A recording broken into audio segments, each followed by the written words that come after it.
2. Next day, Italy drove for hours in sleet and rain before finding anything. It was as if the bad weather had kept all the eligible males indoors. Despite peering so intently through her windscreen that she began to get mesmerized by the motion of the wipers, she could identify nothing on the road except the ghostly taillights of other rain-swept vehicles crawling through the noonday twilight. The only pedestrians, let alone hitchhikers, she had seen all morning were a couple of tubby youths with crew-cut heads and plastic knapsacks, splashing in a gutter near the Inver Gordon underpass. Schoolkids, late or playing truant. They had turned at her approach and shouted something too heavily accented for her to understand. Their rain-soaked heads looked like a couple of peeled potatoes, each with a little splat of brown sauce on top. Their hands seemed gloved in bright green foil, the wrappers of crisp packets. In her rearview mirror, Italy had watched their waddling bodies recede to coloured blobs finally swallowed up in the grey soup of the rain. Driving past Ornus for the 4th time, she could scarcely believe there was nobody there. It was usually such a good spot, because so many motorists were loath to pick up anybody they suspected might be from Ornus. A grateful hitcher had explained this to Italy not long ago. Ornus was known, he said, as Little Glasgow, and gave the area a bad name. Illegal pharmaceutical substances were freely available, leading to broken windows and females giving birth too young. Italy had never been to Ornus itself, though it was only a mile off the road. She just drove past it on the A9. Today, she drove past it over and over again, hoping one of its leather-jacketed reprobates might finally come forward, thumbing a lift to a better place. None did. She considered going further, crossing the bridge and trying her luck beyond Inverness. There, she was likely to find hitchers who were more organised and purposeful than the ones closer to home, where thermos flasks and little cardboard placards saying Aberdeen or Glasgow. Ordinarily, she had no objection to going a long way to find what she was looking for. It was not uncommon for her to drive as far as Pitlochry before turning back. Today, however, she was superstitious about travelling too far from home. Too many things could go wrong in the wet. She didn't want to end up stranded somewhere, her engine churning feebly against a deluge. Who said she had to bring somebody home every day anyway?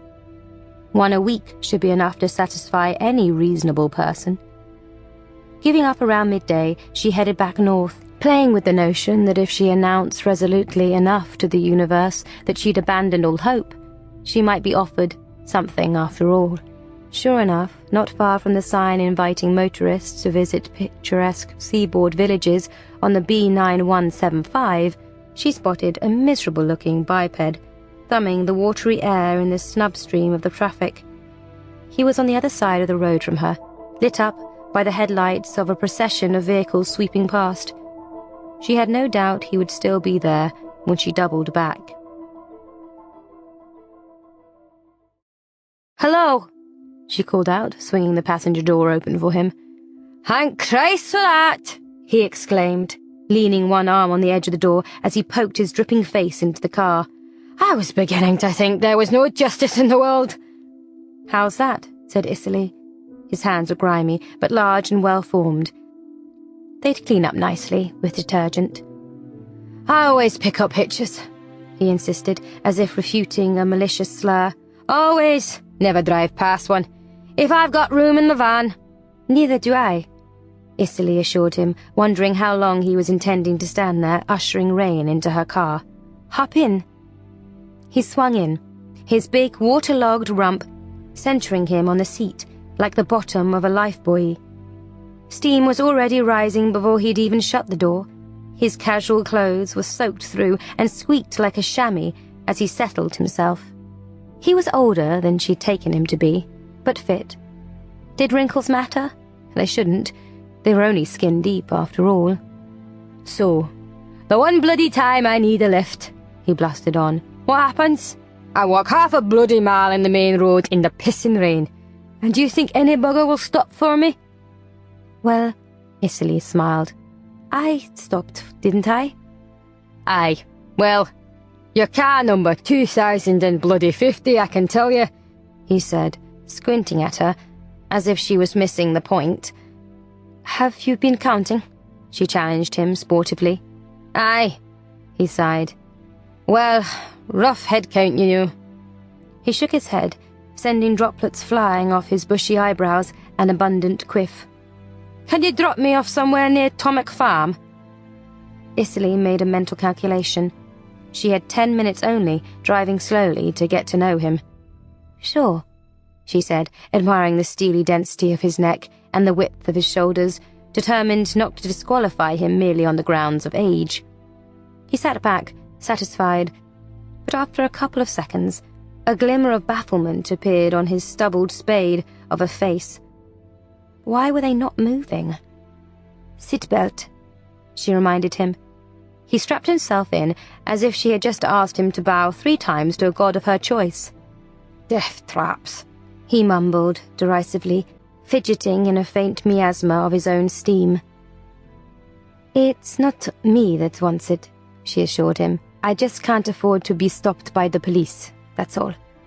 Ah, police, he scoffed, as if she were admitting to a fear of mice or mad cow disease. But there was an undertone of paternal indulgence in his voice, and he wiggled his shoulders experimentally to demonstrate how he was adjusting to his confinement.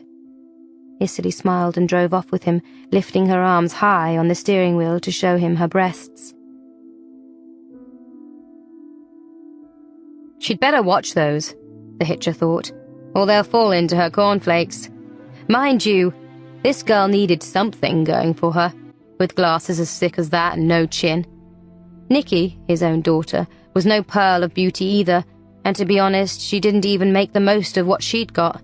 Still, if she really was studying to become a lawyer, instead of just boozing his allowance away in Edinburgh, maybe she'd end up being some use to him after all. Like, she could maybe find a few extra loopholes in the EU regulations. What did this girl do for a crust? Her hands weren't quite right. No, they weren't normal at all. She buggered them up, maybe, in some heavy manual job when she was too young to handle it and too stupid to complain. Chicken plucking, fish gutting. She lived by the sea, definitely. Smelled of it. Fresh today. Maybe she worked for one of the local fishermen. Mackenzie was known to take women on, if they were strong enough and not too much trouble. Was this girl trouble? She was tough, that was for sure. Probably had been through hell, growing up funny-looking in one of those little seaboard villages. Ballantor, Hilton, Rockfield. No, not Rockfield. He knew every single person in Rockfield. How old was she? 18, maybe. Her hands were 40. She drove like she was pulling a wonky trailer load of hay over a narrow bridge. Sat like she had a rod up her arse. Any shorter and she'd need a couple of pillows on the seat. Maybe he'd suggest that to her. Maybe she'd bite his head off if he did. Probably illegal anyway. Highway Code Regulation number 3,060,000. She'd be scared to tell them where to shove it. She'd rather suffer. And she was suffering. The way she moved her arms and legs, the heating turned up full. She'd done some damage there somewhere along the line. A car accident, maybe. She had guts then to keep driving. A tough little bird. Could he help her out, maybe? Could she be any use to him? You live near the sea, am I right? He said. How can you tell? Isserley was surprised. She had made no conversation yet, assuming he needed more time to appraise her body. Smell, he said bluntly. I can smell the sea on your clothes. Dunnockfirth? Morayfirth? It was alarming. This point-blank accuracy. She would never have expected it. He had the half-smiling, half-grimacing squint of the dull-witted. There was black engine oil on the sleeves of his shabby polyester jacket. Pale scars littered his tanned face, like imperfectly erased graffiti. Of his 2 guesses, she picked the one that was wrong. Dunnork, she said. I haven't seen you around, he said. I only arrived a few days ago, she said. Her car caught up now with the procession of vehicles that had passed him by, A long trail of tail lights stretched, fading into the distance. That was good. She dropped back into first gear and crawled along, absolved from speed. "You're working?" he asked. Issley's brain was functioning optimally now, barely distracted by the steady pace of the traffic. She deduced he was probably the type who knew someone in every conceivable profession, or at least in those professions he didn't despise. "No," she said. "I'm unemployed." "You need a fixed address to get benefits," he pointed out, quick as a flash. "I don't believe in the dole." She was getting the hang of him at last, and suspected this reply would please him. "Looking for work?" "Yes," she said, slowing down even further to allow a luminous white Mini into the queue. "But I don't have much education, and I'm not that strong." "Tried gathering whelks?" "Whelks?" "Whelks. It's one of my lines of business. People just like yourself gather 'em. I sell 'em on." Issley pondered for a few seconds, assessing whether she had enough information to proceed. "What are whelks?" she said at last. He grinned through his haze of steam.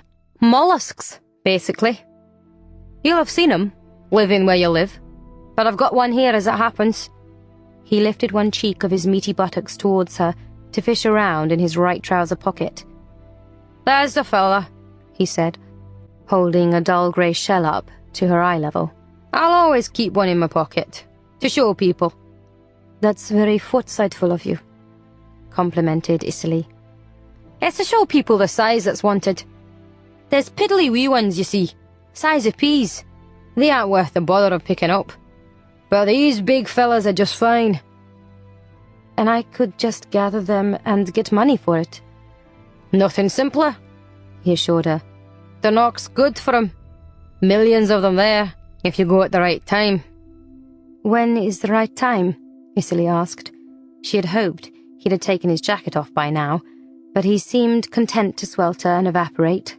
"Well, what you do," he told her, "is get yourself a book of the tides. Costs about 75p from the Coast Guard Authority. You check when it's low tides, go to the shore and just rake 'em in. Soon as you've got enough, you give me a tinkle and I come and collect." "What are they worth?" "Plenty in France and Spain. I sell 'em to restaurant suppliers. They can't get enough of 'em, especially in winter. Most people only gather in summer, you see." "Too cold for the whelks in winter?" "Too cold for the people. But you do all right. Wear rubber gloves, that's my tip. The thin ones, like women use for washing dishes." Issley almost pressed him to be specific about what she, rather than he, could earn from whelk gathering. He had the gift of half persuading her to consider possibilities which were in fact absurd. She had to remind herself that it was him she was interested in getting to know, not herself. "So, is this whelk selling business? Does it support you? I mean, do you have a family?"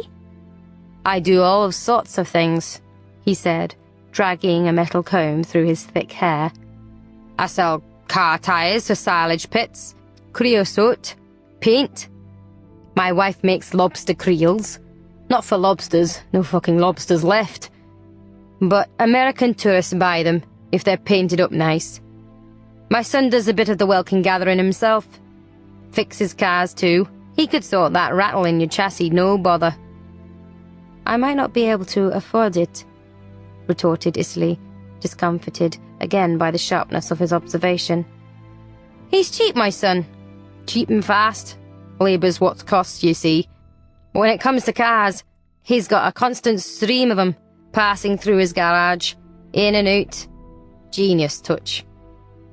Issley wasn't interested. If she wanted a man with a genius touch, she already had one on tap back at the farm. He'd do anything for her, and he kept his paws to himself. If only just. "What about your van?" she said. "Oh, he'll fix that too, soon as he gets his hands on it." "Where is it?" "About half a mile from where you picked me up," he wheezed, stoically amused. "I was halfway home with a ton load of welts in the back. Fucking engine just died on me. But my boy will sort it. Better value than the AA, that lad. When he's not pissed." Do you have a business card of your son's on you? Isserley inquired politely. Hold on, he grunted. Again he lifted his meaty rump, which was not designed after all to be injected with ichthyophthua. From his pocket he removed a handful of wrinkled, dog-eared and tarnished cardboard squares, which he shuffled through like playing cards. He selected 2 and laid them on the dashboard. One's me and one's me son. He said, If you feel like doing a bit of wealth gathering, get in touch. I'll come out for any amount over 20 kilos. If you don't get that much in one day, a couple of days will do it. But don't they spoil? Takes them about a week to die. It's actually good to let them sit for a while, so as the excess water drains out, and keep the bag closed, or they'll crawl out and hide under your bed. I'll remember that, promised Isserley. The rain was easing off at last, allowing her to slow the windscreen wipers down. Light began to seep through the greyness. Here's Tomonic Farm coming up, she announced. Another 200 yards and that's me, said the whelk stud, already unbuckling his seatbelt. Thanks a lot. You're a little Samaritan. She stopped the car where he told her to, and he let himself out, squeezing her affectionately on the arm with one big hand before she realized what was happening.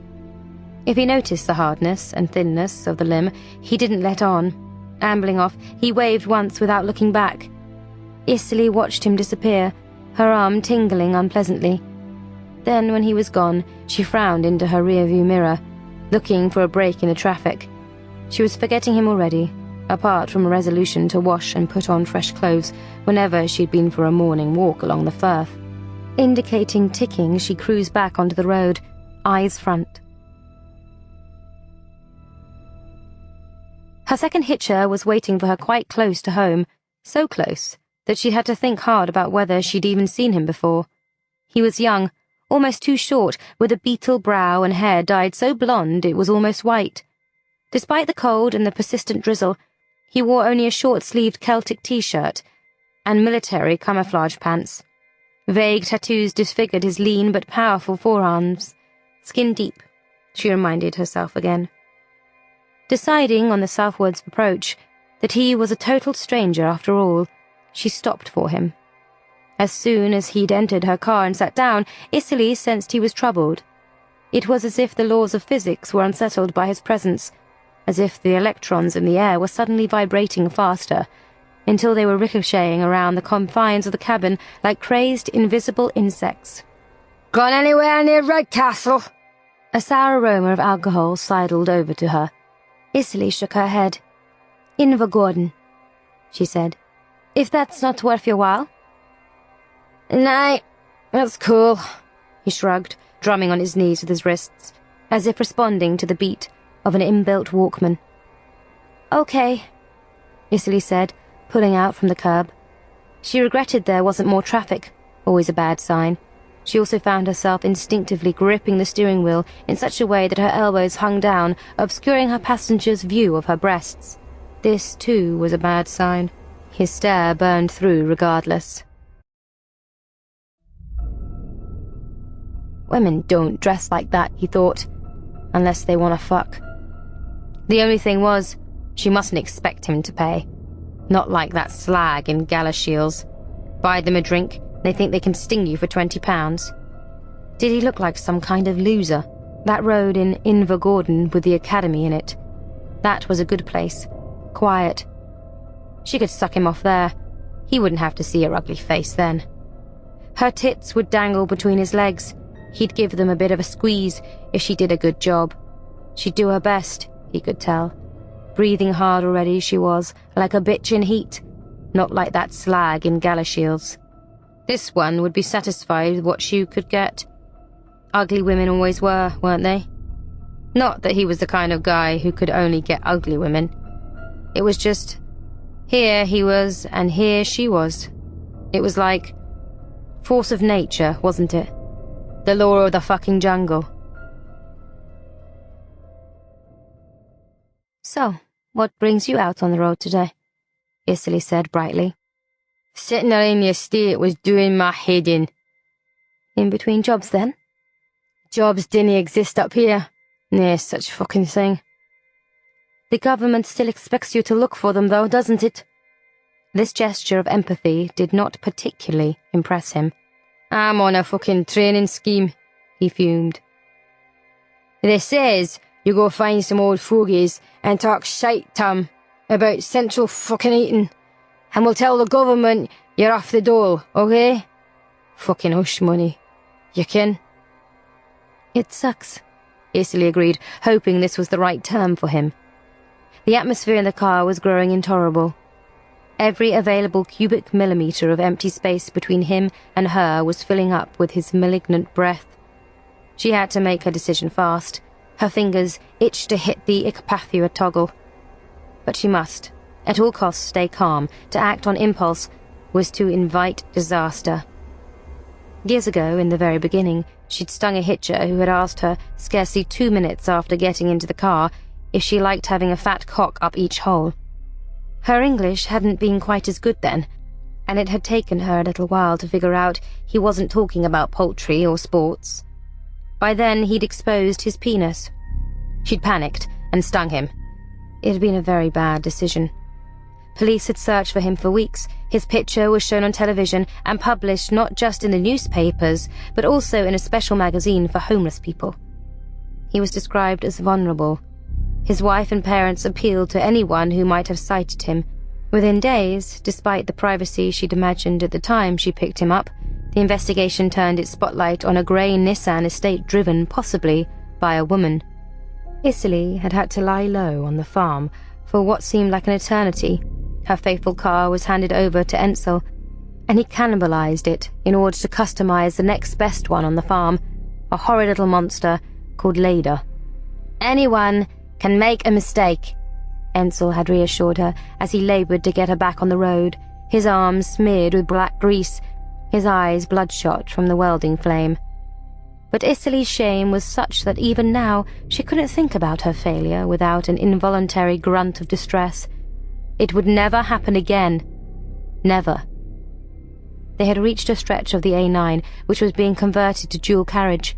There were noisy mechanical dinosaurs and uniformed personnel meandering over mounds of soil on either side of the road. The commotion was consoling, in a way. "You're not from this area, are you?" Isserly said, raising her voice slightly to be heard above the din of great blades slicing into the earth. "Nearer to it than you, I can bet," he retorted. She ignored this jibe, determined to hold on to the conversational thread which might lead to his family, when he startled her by suddenly, violently winding his window down. "Hey, Dougie!" he yelled into the rain, waving one fisted arm out the window. Isserly glanced at the rear-view mirror, caught a glimpse of a burly figure in bright yellow reflective clothing, standing by an earth-mover, waving back hesitantly. "Mate of mine," explained her hitcher, winding his window up again. Isserly took a deep breath, tried to get her heart rate down. She couldn't take him now, obviously. She had lost her chance. Whether or not he was married with children had become irrelevant in an instant. On balance, she would rather not find out, in case he wasn't. If only she could stop panting and let go of him. "Are those real?" he said. "Pardon?" It was as much as she could do to speak one word without her breath catching. "What you's got sticking it in front of you?" he elaborated. "Your tits?" "This is as far as I go," she said, veering the car into the middle of the road, indicator flashing.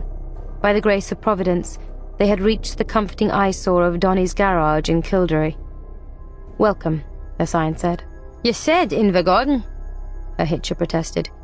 But Isserly was already turning across the lanes, homing her car towards the space between the garage and its petrol pumps.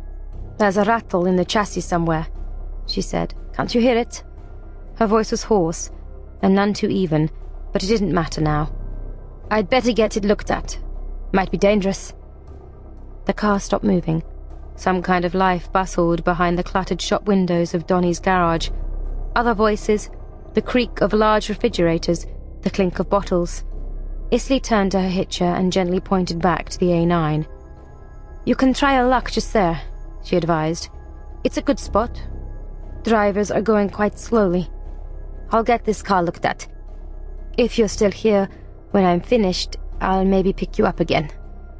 "Dunny push yourself," he sneered, but he got out of the car and then he walked away. He walked away. Isserley opened her own door and heaved herself out. Standing upright sent a shock of pain through her spine. She steadied herself against the roof of the car and stretched, watching Beetlebrow crossing the road and slouching towards the far gutter. The frigid breeze thrilled the sweat on her skin, blew oxygen straight up her nose. Nothing bad would happen now. She extracted one of the petrol pumps from its holster, manipulating the great nozzle awkwardly in her narrow claw. It wasn't strength she lacked. It was sheer breadth of handspan. She needed 2 hands to guide the nozzle into the hole. Watching the computerized gauge with care, she squirted exactly 5 pounds worth of petrol into the tank. 500. She replaced the pump, walked into the building and paid somebody with one of the £5 notes she'd been saving for just this purpose.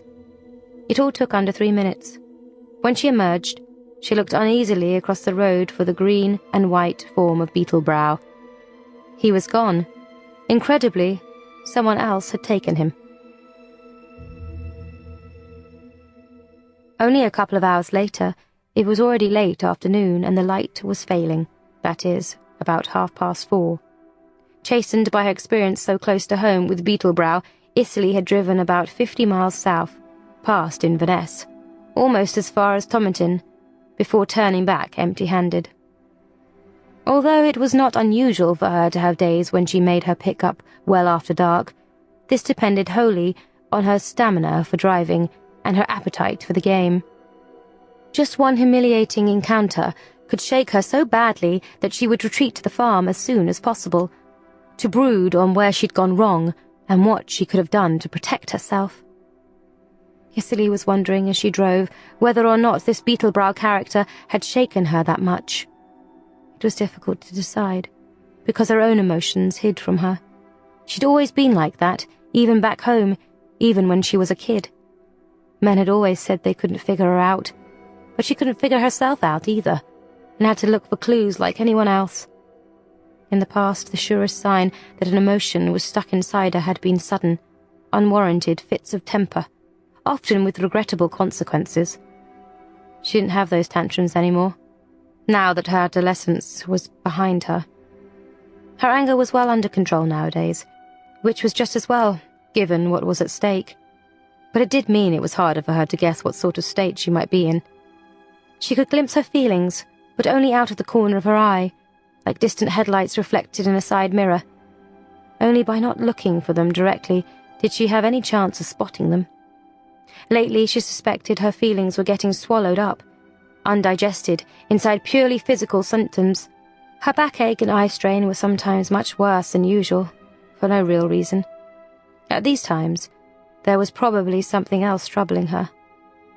Another telltale sign was the way perfectly ordinary events could bring her down, like being overtaken by a school bus on a gloomy afternoon. If she was in reasonable shape, the sight of that great shield-shaped back window crowded with jeering, gesticulating adolescents didn't perturb her in the least. Today, however, the spectacle of them hovering above her, like an image on a giant screen she must meekly follow for miles, filled her with despond. The way they gurned and grimaced, and smeared their grubby hands in the condensation, seemed an expression of malevolence towards her personally. Eventually the bus turned off the A9, leaving Isserley tailing inscrutable little red sedans very like her own. The line seemed to go on forever. The corners of the world were darkening fast. She was upset, she decided. Also, her back was sore. Her tailbone ached, and her eyes were stinging after so many hours of peering through thick lenses and rain.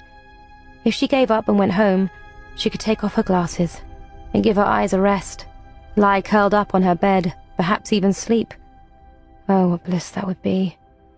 Trifling gifts of creature comfort, consolation prizes to soothe away the pangs of failure. At Daviot, however, she spotted a tall, rangy backpacker holding a cardboard sign that said, Thurso. He looked fine. After the usual 3 approaches, she stopped for him, about a dozen yards ahead of where he stood. In her rear-view mirror, she watched him bound towards the car, shrugging his backpack off his broad shoulders even as he ran. He must be very strong, she thought, as she reached across for the door handle, to be able to run like that with a heavy load. Having drawn abreast with her car, the hitcher hesitated at the door she'd opened for him, gripping his garishly coloured swag with long, pale fingers. He smiled apologetically. His rucksack was bigger than Isserley, and clearly wasn't going to fit on his lap or even the back seat. Isserley got out of the car and opened the boot, which was always empty apart from a canister of butane fuel and a small fire extinguisher. Together, they loaded his burden in. "Thank you very much," he said in a serious, sonorous voice, which even Isserley could tell was not a product of the United Kingdom. She returned to the driver's seat, he to his, and they drove off together, just as the sun was taken below the horizon. "I'm pleased," he said, self-consciously turning his Thurso sign face down on the lap of his orange track pants. It was sheathed in a clear, rainproof folder and contained many pieces of paper, no doubt inscribed with different destinations. "It isn't so easy to get a lift after dark." "People like to see what they're getting," agreed Isserley. "That's understandable," he said. Isserley leaned back against her seat, extended her arms and let him see what he might be getting. This lift was a fortunate thing. It meant he might get to Thurso by tonight, and Orkney by tomorrow. Of course, Thurso was more than 100 miles further north, but a car travelling at an average of 50 miles per hour, or even 40, as in this case, could in theory cover the distance in less than 3 hours. He hadn't asked her where she was going yet. Perhaps she would only take him a short way and then say she was turning off. However, the fact that she had seemed to understand his allusion to the difficulties of hitchhiking in the dark implied she did not intend to put him back on the road 10 miles further on, with darkness falling. She would speak soon, no doubt. He had spoken last. It might be impolite for him to speak again. Her accent was not, in his opinion, a Scottish one. Perhaps she was Welsh. The people in Wales had spoken a little like her. Perhaps she was European, though not from any of the countries he knew. It was unusual for a woman to pick him up. Women almost invariably drove past, the older ones shaking their heads as if he were attempting some highly dangerous folly like somersaulting across the traffic, the younger ones looking pained and nervous, as if he had already managed to reach inside their cars and molest them. This woman was different. She was friendly and had very big breasts, which she was showing off to him.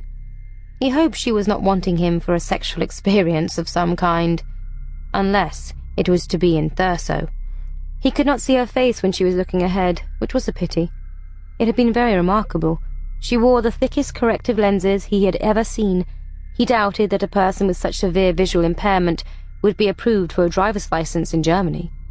Her posture was, in his opinion, suggestive of some spinal problem. Her hands were large and yet unusually narrow. The skin on the edge of her hand, along her pinky and down to the wrist, had a horny smoothness that was texturally quite different from the rest, suggesting scar tissue following surgery. Her breasts were perfect, flawless. Perhaps they, too, were the product of surgery. She was turning towards him now, mouth breathing, as if her perfectly sculpted little nose had indeed been carved by a plastic surgeon and had proved to be too small for her needs. Her magnified eyes were a little bloodshot with tiredness, but startlingly beautiful in his opinion. The irises were hazel and green, glowing like illuminated microscope slides of some exotic bacterial culture. "Well," she said, "what is there for you in Thurso?" "I don't know," he replied.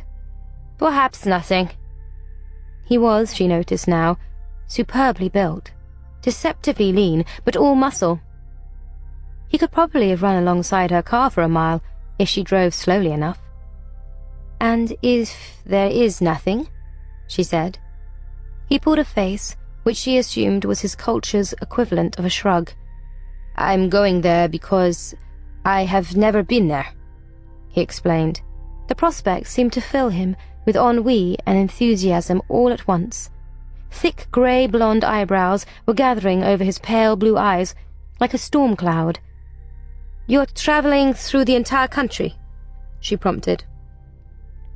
"Yes." His enunciation was precise and slightly emphatic, but not arrogant, more as if he needed to push each utterance up a modest-sized hill before it could be released. "I began in London 10 days ago." "Travelling alone?" "Yes." "For the first time?" "When I was young, I travelled a lot in Europe with my parents." This last word, as he pronounced it, was the first one Isserley had trouble decoding. "But I think, in a way, I saw everything through my parents' eyes. Now, I want to see things through my own eyes." He looked at her nervously, as if confirming how foolish he'd been to engage with a foreign stranger on this level. "Do your parents understand this?" inquired Isserley, relaxing as she found her way with him, allowing her foot to sink down a little on the accelerator. "I hope they will understand," he said, frowning uneasily. Tempting though it was to pursue this connective cord to its far-off umbilicus, Isserley sensed she'd found out as much about his parents as he was prepared to tell her, at least for the moment. Instead she asked, "What country are you from?" "Germany," he answered. Again he regarded her nervously, as if he expected she might be violent towards him without warning. She tried to reassure him by tuning her conversation to the standards of seriousness he seemed to aim for himself. "And what, so far, do you find is the thing that makes this country most different from yours?" He pondered for about 90 seconds. Long dark fields, dappled with the pale flanks of cows, flowed by on either side of them. A sign glowed in the headlights, depicting a stylized Loch Ness monster in 3 fluorescent segments. "The British people," the hitcher said at last, "are not so concerned with what place they have in the world." Isserley thought this over briefly.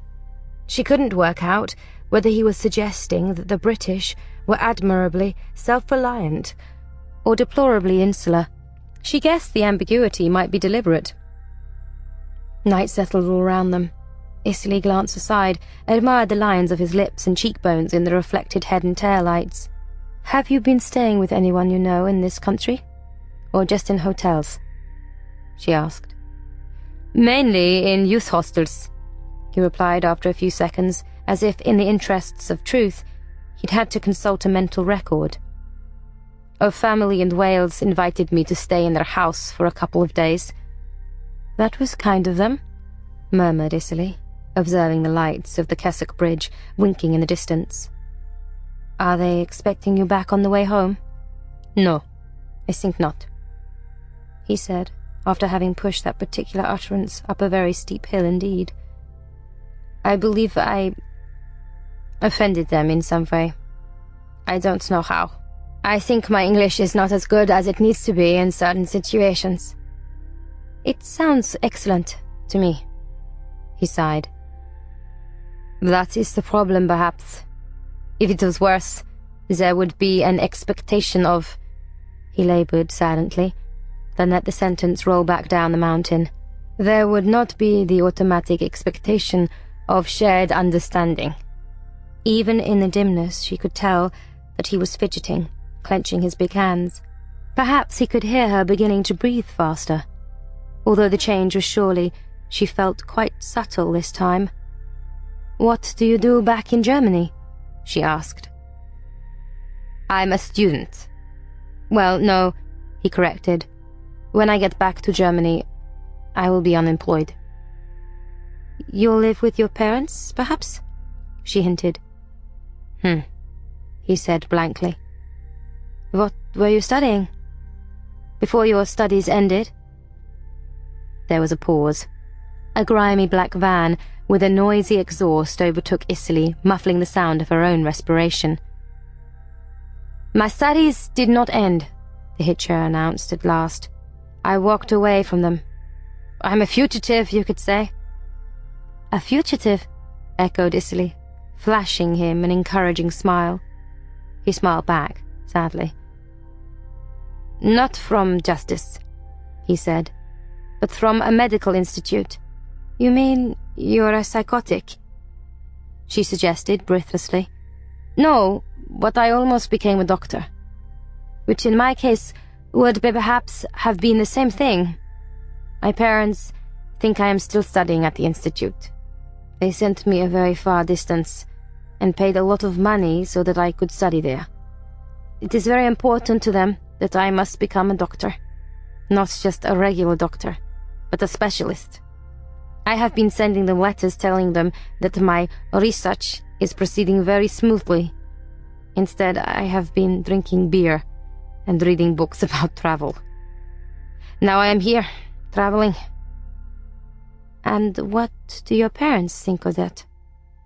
He sighed and looked down into his lap. They don't know anything about it. I have been training them. So many weeks between letters, then so many weeks more, then so many weeks still more. I always say that I am very busy with my research. I will send them my next letter after I am back in Germany. What about your friends? Insisted Isley. Doesn't anybody know you've gone on this adventure? I had some good friends back in Bremen before my studies began. At medical school, I have many acquaintances who want to become specialists and drive a Porsche. He turned towards her in concern, although she was doing her very best to keep calm. Are you all right? Yes, fine, thank you, she panted, and flipped the Icpathua toggle. She knew he would fall against her, turned sideways as he was. She was prepared for it. With her right hand, she kept steering straight and true. With her left, she shoved his slumping body back into position. The driver of the car behind her would just assume there'd been an attempted kiss, and she'd rebuffed it. Kissing in a moving vehicle was universally acknowledged to be dangerous. She'd known that even before she'd learned to drive, had read it in an ancient book about road safety for American teenagers, not long after her arrival in Scotland. It had taken her a long time to fully understand that book, studying it for weeks on end while the television chattered in the background. You could never predict when the television might make something clear that books couldn't, especially when the books came from charity shops. The hitcher was toppling towards her again. Again she shoved him back. Behind the wheel of an automobile is no place for canoodling, necking, or petting, the book had said. For someone new to the language, it was a mysterious injunction, but she'd worked it out soon enough, with the help of television. Legally, you were allowed to do whatever you liked in a car, including have sex, as long as the vehicle wasn't moving at the time. Isley put her left-hand blinker on as she approached to turn off. "Bumph," said the hitcher's head, against the passenger window. It was past 6 o'clock when she got back to the farm. Ensel and a couple of the other men helped her remove the hitcher from the car. "Best one yet?" Ensel complimented her. She nodded wearily. He always said that. As they were loading the Vodsild's limp body onto the pallet, she ducked back into her car and drove off into the unlit dark, aching and ready for bed.